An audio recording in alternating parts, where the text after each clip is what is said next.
दोस्तों इस वीडियो में पढ़ेंगे सामान्य ज्ञान के 20 महत्वपूर्ण प्रश्न, यानी कि जीके जीएस के 20 इंपॉर्टेंट क्वेश्चन देखने वाले हैं। सिलेक्टेड क्वेश्चन सारे लिए पिछले वर्ष से यही क्वेश्चन बार बार रिपीट हो रहे हैं। तो सबसे पहले चैनल पे नए हो तो चैनल को सब्सक्राइब कर सकते हो, साथ ही बेल आइकन को जरूर प्रेस करिए जिससे कि कोई भी क्लास आप सभी की मिस ना हो। तो चलिए वीडियो स्टार्ट करते हैं। दोस्तों बताना है आप सभी को 20 में से कितने प्रश्न आप लोगों ने सही अटेम्प्ट किए हैं। 20 क्वेश्चनों में से कितने प्रश्न आप लोगों के सही गए हैं। ठीक है, एक तरीके का ये टेस्ट है, टेस्ट लगाकर देखिएगा कितने क्वेश्चन आप लोग सही कर पा रहे हो। चलिए फिर स्टार्ट किया जाए। यहाँ पर देखिएगा क्या क्वेश्चन बनना है। पहला क्वेश्चन इंपॉर्टेंट है, इसकी फ्री में पीडीएफ फाइल जो आती है गाइस यहाँ पर टेलीग्राम पर आप सभी को मिलेगी। वो कहाँ मिलेगी? टेलीग्राम पर मिलेगी। तो टेलीग्राम का लिंक इसी वीडियो के डिस्क्रिप्शन बॉक्स में दे रखा है मैंने, या फिर सर्च कर सकते हो, सिंपल सी बात है, दस्तक अकेडमी। ठीक है, दस्तक अकेडमी सर्च करिएगा, रेड कलर का लोगो मिलेगा, वहां से सिंपली आप सभी लोग टेलीग्राम पर पहुंच सकते हो, फ्री में पीडीएफ फाइल पा सकते हो। चलिए देखिए पहला क्वेश्चन क्या बना है। भारत का अंतरिक्ष स्पेस रॉकेट लॉन्चिंग केंद्र कहाँ है? भारत का पहला अंतरिक्ष स्पेस रॉकेट लॉन्चिंग केंद्र कहाँ है दोस्तों? व्हीलर आइलैंड में, हासन में, श्रीहरिकोटा में, पोर्ट ब्लेयर में। फर्स्ट क्वेश्चन का दोस्तों करेक्ट है इसका ऑप्शन नंबर सी वाला, याद रखिएगा। श्रीहरिकोटा में स्थित है, याद रखना कहाँ स्थित है दोस्तों? भारत का अंतरिक्ष स्पेस रॉकेट लॉन्चिंग केंद्र कहाँ है दोस्तों? श्रीहरिकोटा में, याद रखिए Sriharikota, option number C correct है, याद रखिएगा दोस्तों। श्रीहरिकोटा कहां पर है? श्रीहरिकोटा कहां पर है दोस्तों? आंध्र प्रदेश में। कहां है दोस्तों? आंध्र प्रदेश में श्रीहरिकोटा, याद रखना है। चलिए अगला क्वेश्चन देखा जाए क्या बनना है। इंपॉर्टेंट है क्वेश्चन, ध्यान से देखिए। सेकंड क्वेश्चन, पानीपत की पहली लड़ाई बाबर ने किसको हराया था? पानीपत की पहली लड़ाई में बाबर ने दोस्तों किसको हराया था, पूछा जा रहा है आप सभी से। सिकंदर लोदी को, इब्राहिम लोदी को, राणा सांगा को, शेरशाह सूरी को।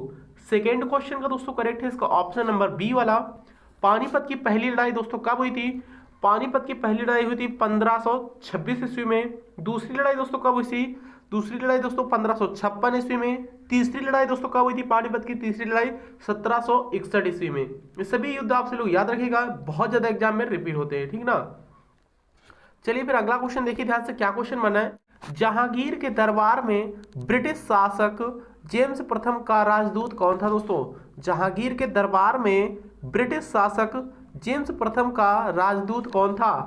तो ऑप्शन पढ़ सकते हो, विकल्प यहां पर दे रखे हैं। ऑप्शन पड़ेगा रॉल्फ फिंच, पेट्रा डेला वेला, या फिर एडवर्ड टेरी, या फिर विलियम हॉकिंस। दोस्तों थर्ड क्वेश्चन का दोस्तों करेक्ट आंसर क्या है इसका? थर्ड क्वेश्चन का दोस्तों करेक्ट आंसर क्या हो जाएगा? राइट आंसर थर्ड क्वेश्चन का ऑप्शन नंबर डी वाला, विलियम हॉकिंस था, याद रखिएगा। कौन था दोस्तों?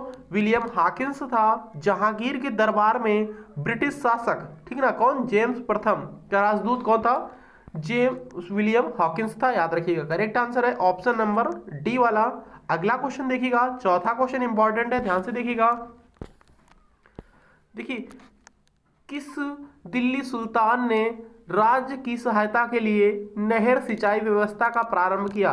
किस दिल्ली सुल्तान ने राज्य की सहायता के लिए नहर सिंचाई व्यवस्था का प्रारंभ किया था दोस्तों? बताइएगा फटाफट।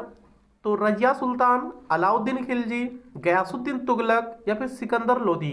तो चौथे क्वेश्चन का दोस्तों करेक्ट आंसर क्या हो जाएगा इसका? करेक्ट आंसर दोस्तों ऑप्शन नंबर सी वाला है, याद रखिएगा, सी करेक्ट है। गयासुद्दीन तुगलक ने नहर सिंचाई व्यवस्था का प्रारंभ किया था, याद रखिएगा, ठीक है ना। किसने किया था? गयासुद्दीन तुगलक ने। करेक्ट आंसर है सी वाला। चलिए फिर ध्यान से देखिए अगला क्वेश्चन क्या बनना है। पांचवा प्रश्न देखिएगा, दक्षिण अमेरिका में अमेजन द्रोणी में कौन से वन हैं? दक्षिण अमेरिका में अमेजन द्रोणी में कौन से वन हैं?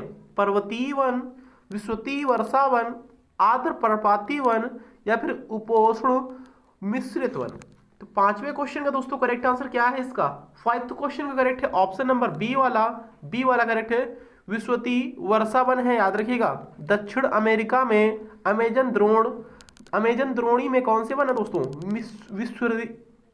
विश्वतीय वर्षा वन। करेक्ट आंसर है ऑप्शन नंबर बी वाला, बी करेक्ट है, याद रखिएगा। अगला क्वेश्चन देखिएगा, सिक्स क्वेश्चन, ध्यान से देखिएगा। देखिए, भारत की एंटी टैंक मिसाइल कौन सी है दोस्तों? भारत की एंटी टैंक मिसाइल है? कौन सी मिसाइल है दोस्तों? भारत की एंटी टैंक मिसाइल। आकाश, नाग, अग्नि, पृथ्वी। तो 6 क्वेश्चन का दोस्तों करेक्ट आंसर क्या है इसका? 6 का राइट है ऑप्शन नंबर बी वाला, नाग है, याद रखिएगा। कौन सी है दोस्तों? भारत की एंटी टैंक मिसाइल नाग है। ठीक है, चलिए, नाग एंटी टैंक मिसाइल का परीक्षण दोस्तों कब किया गया था? 1990 में किया गया था दोस्तों। इसकी मारक क्षमता दोस्तों कितनी है? मारक क्षमता दोस्तों यहाँ पर 500 मीटर से लगाकर 4000 किलोमीटर तक है, याद रखिए आप सभी लोग। ठीक है दोस्तों, चलिए अगला क्वेश्चन देखा जाए। फिर यहाँ पर क्या क्वेश्चन बनना है? 7th क्वेश्चन, ध्यान से देखिएगा।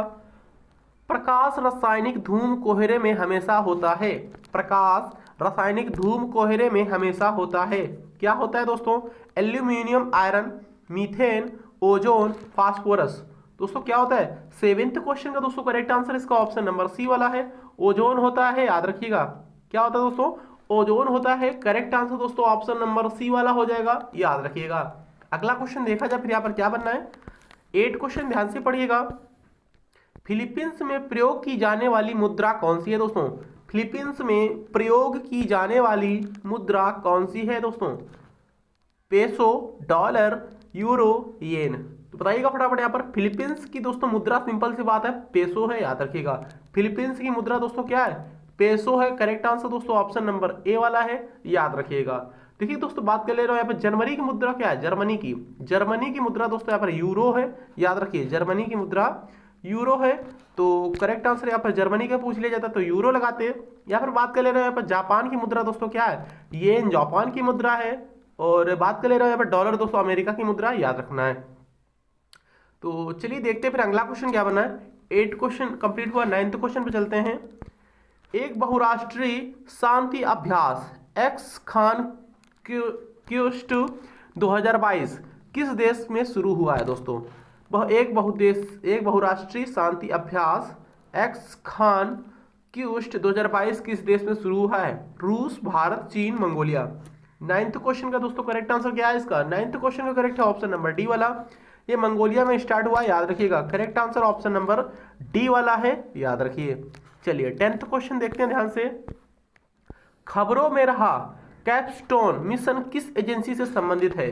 खबरों में रहा कैपस्टोन मिशन किस एजेंसी से संबंधित है दोस्तों? बताइएगा फटाफट। खबरों में रहा कैपस्टोन मिशन किस एजेंसी से संबंधित है? ESA, JXA, ISRO, NASA. 10th question का दोस्तों करेक्ट है इसका ऑप्शन नंबर डी वाला, नासा से संबंधित है, याद रखिएगा। 10th क्वेश्चन का दोस्तों क्या करेक्ट है इसका? राइट आंसर दोस्तों ऑप्शन नंबर डी वाला है, डी करेक्ट है, याद रखिएगा।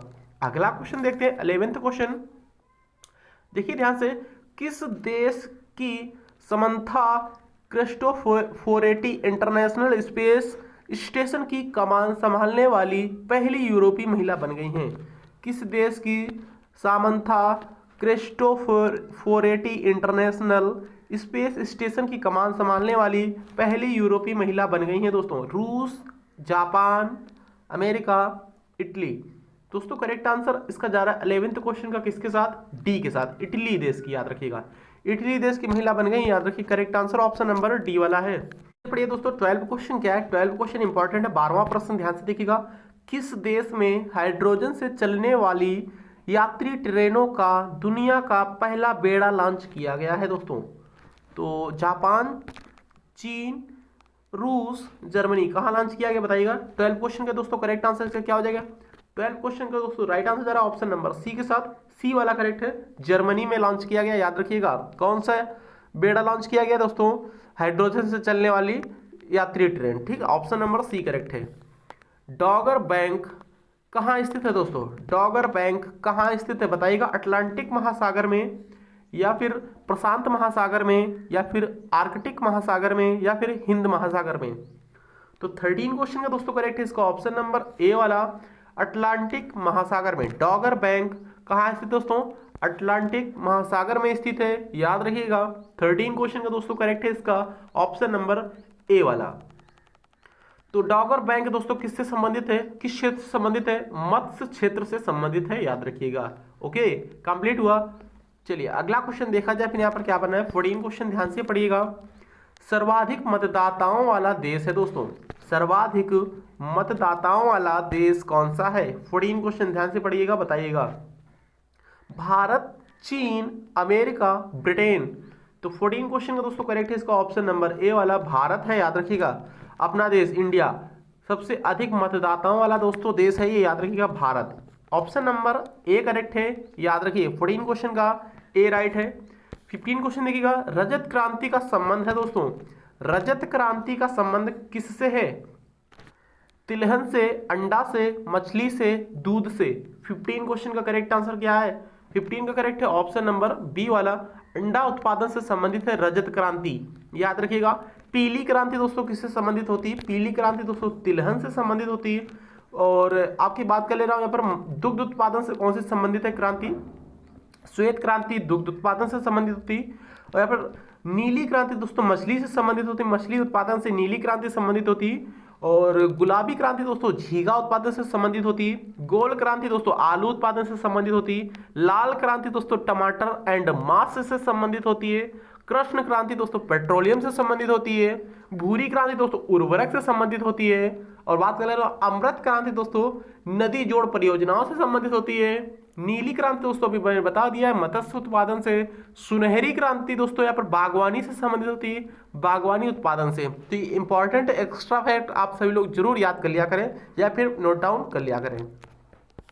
16 क्वेश्चन देखिएगा, किसी राष्ट्र के वास्तविक जीवन स्तर का आकलन किया जा सकता है?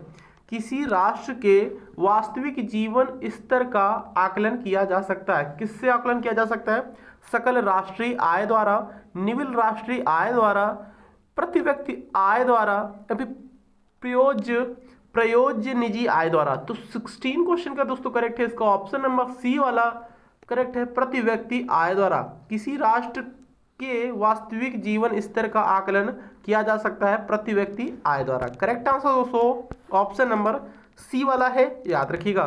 17 क्वेश्चन देखिएगा ध्यान से, देखिए ध्यान से क्या क्वेश्चन बना है। डॉक्टर BR अम्बेडकर यानी डॉक्टर भीमराव अंबेडकर ने संविधान का हृदय और आत्मा किसे कहा था दोस्तों? डॉक्टर भीमराव अंबेडकर ने संविधान का हृदय और आत्मा किसे कहा था? समानता का अधिकार को, शोषण के विरुद्ध अधिकार को, संवैधानिक उपचारों के अधिकार को, या फिर धर्म की स्वतंत्रता के अधिकार को। तो 17 क्वेश्चन का दोस्तों करेक्ट आंसर इसका ऑप्शन नंबर सी वाला है, याद रखिएगा। संवैधानिक उपचारों के अधिकार को डॉक्टर भीमराव अंबेडकर ने हृदय और आत्मा कहा था। तो करेक्ट आंसर दोस्तों जा रहा है इसका ऑप्शन नंबर सी के साथ, सी वाला करेक्ट है, याद रखिए दोस्तों। तो संवैधानिक उपचारों के अधिकार दोस्तों कौन से अनुच्छेद में वर्णित है? तो दोस्तों ये 32 अनुच्छेद 32 में वर्णित है, ठीक ना। संवैधानिक उपचारों के अधिकार याद रखिएगा। करेक्ट आंसर दोस्तों ऑप्शन नंबर सी वाला है। भारतीय संविधान का दोस्तों आत्मा और हृदय प्रस्तावना को कहा जाता है, आत्मा और हृदय प्रस्तावना को, और हृदय और आत्मा संवैधानिक उपचारों के अधिकार को कहा जाता है। ये दोनों चीजें आप लोग याद रखना, बहुत ज्यादा बच्चे कंफ्यूज होते हैं। जब आत्मा आगे आ जाए, आत्मा और हृदय जब बोला जाए तो किसे बोला जाता है दोस्तों? प्रस्तावना को कहा जाता है। भारतीय संविधान का आत्मा और हृदय प्रस्तावना को, और जब यहाँ पर हृदय और आत्मा बोला जाए तो संवैधानिक उपचारों के अधिकार को बोला जाता है। ऐसे इंपॉर्टेंट फैक्ट आपसे लोग जरूर याद कर लिया करें। चलिए अगला क्वेश्चन देखा जाए, क्या क्वेश्चन बनना है। 18वां क्वेश्चन ध्यान से देखिएगा। इंसुलिन खालिस्तान से स्रावित होता है दोस्तों। इंसुलिन किससे स्रावित होता है? किस अंग से स्रावित होता है इंसुलिन पूछा जा रहा है। हृदय यानी कि लीवर जिसे बोलते हैं, तिल्ली, अग्नाशय, गुर्दे। तो 18वें क्वेश्चन का दोस्तों करेक्ट है इसका ऑप्शन नंबर सी वाला, अग्नाशय से संबंधित होता है, याद रखिएगा। इंसुलिन किससे संबंधित होता है? अग्नाशय से। करेक्ट आंसर है ऑप्शन नंबर सी वाला, सी करेक्ट है, याद रखिएगा। चलिए यकृत से दोस्तों क्या स्रावित होता है? पित्त का स्राव किससे होता है दोस्तों? यकृत से। और ये सभी इंपॉर्टेंट क्वेश्चन है, याद रखिएगा। पित्ताशय दोस्तों जमा कहां पर होता है? एक दोस्तों पित्त में जमा होता है पित्ताशय, ठीक ना। चलिए अगला क्वेश्चन देखा जाए दोस्तों। बात कर ले रहे हैं जो लीवर होता है, यकृत जिसे बोलते हैं, यकृत जिसे इसमें लिखा है ये यकृत, ठीक है, लीवर। तो यकृत शरीर का सबसे बड़ी ग्रंथि होती है, सभी को पता है। इसका वजन कितना होता है दोस्तों? कितना वजन होता है? 1.5 kg से 2 kg का इसका वजन होता है, याद रखिएगा। कितना होता है? 1.5 kg से 2 kg का इसका वजन होता है। चलिए फिलहाल यहाँ पर इंसुलिन का स्राव पूछा गया था, अग्नाशय में होता है, याद रखिएगा। 19 क्वेश्चन देखिएगा। शर्करा में क्या पाया जाता है दोस्तों? शर्करा में क्या पाया जाता है? 19 क्वेश्चन बताइएगा फटाफट। कार्बन, नाइट्रोजन एवं ऑक्सीजन, कार्बन, हाइड्रोजन एवं ऑक्सीजन, कार्बन, हाइड्रोजन एवं नाइट्रोजन, ऑक्सीजन, नाइट्रोजन एवं हाइड्रोजन। 19 क्वेश्चन का दोस्तों बी करेक्ट है। कार्बन, हाइड्रोजन एवं ऑक्सीजन पाया जाता है, याद रखिएगा शर्करा में। करेक्ट आंसर दोस्तों ऑप्शन नंबर बी वाला है, बी करेक्ट है, याद रखिए। आज का लास्ट इंपॉर्टेंट क्वेश्चन देखिए, अच्छा क्वेश्चन है, सिलेक्टेड क्वेश्चन है। शरीर में विटामिन डी की कमी से दोस्तों कौन सा रोग उत्पन्न होता है? विटामिन डी की कमी से दोस्तों कौन सा रोग उत्पन्न होता है शरीर में? सूखा रोग, स्कर्वी रोग, बेरीबेरी रोग या फिर रतौंधी रोग? तो यहाँ पर करेक्ट आंसर किसके साथ जा रहा है? ऑप्शन नंबर ए के साथ जा रहा है, याद रखिएगा। ये करेक्ट है, सूखा रोग से संबंधित होता है। विटामिन डी की कमी जब हो जाती है दोस्तों तो सूखा रोग हो जाता है, उसे याद रखिएगा। करेक्ट आंसर दोस्तों ऑप्शन नंबर ए वाला है। विटामिन बी1 की कमी से दोस्तों कौन सा रोग होता है? बेरी रोग होता है, याद रखिए। विटामिन सी की कमी से दोस्तों स्कर्वी रोग होता है। विटामिन ए की कमी से दोस्तों रतौंधी रोग होता है, याद रखिएगा। तो बस इतना ही, मिलते हैं किसी नेक्स्ट अच्छे वीडियो में, इंपॉर्टेंट वीडियोज में। थैंक यू, जय हिंद।